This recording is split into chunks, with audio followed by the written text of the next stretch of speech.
কাতারের আমিরের দেওয়া বিশেষ বিমানে দেশে ফিরবেন বিএনপির চেয়ারপারসন খালেদা জিয়া। আগামী সোমবার লন্ডন থেকে রওনা হয়ে মঙ্গলবার ঢাকায় পৌঁছাবেন।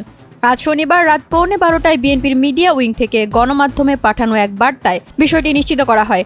অবশ্য মঙ্গলবার ঠিক কখন খালেদা জিয়া ঢাকায় পৌঁছাবেন তা জানা যায়নি। এদিকে শনিবার সন্ধ্যার পর গুলশানে বিএনপির মহাসচিব মির্জা ফখরুল ইসলাম আলমগীর বিএনপির চেয়ারপারসন খালেদা জিয়ার দেশে ফেরা নিয়ে সংবাদ সম্মেলন করেন।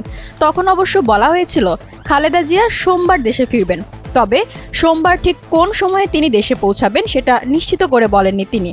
বান্ডেল থাকলে প্রতি সেনমানিতে টাকা বাঁচবে। বিকাশ সেনমানি বান্ডেল কিনে জিতুন প্রতি লেনদেনে। ওই সংবাদ সম্মেলনের 4.5 ঘন্টা পর বিএনপির মিডিয়া উইং জানিয়েছে সোমবার নয় মঙ্গলবার ঢাকায় পৌঁছাবেন খালেদা জিয়া। মিডিয়া উইং থেকে পাঠানো বার্তায় দলের নেতাকর্মীদের উদ্দেশ্যে বলা হয়, অত্যন্ত শৃঙ্খলার সঙ্গে রাস্তার দুই পাশে দাঁড়িয়ে কোনো যানজট সৃষ্টি না করে তারা নেত্রীকে অভ্যর্থনা জানাবেন।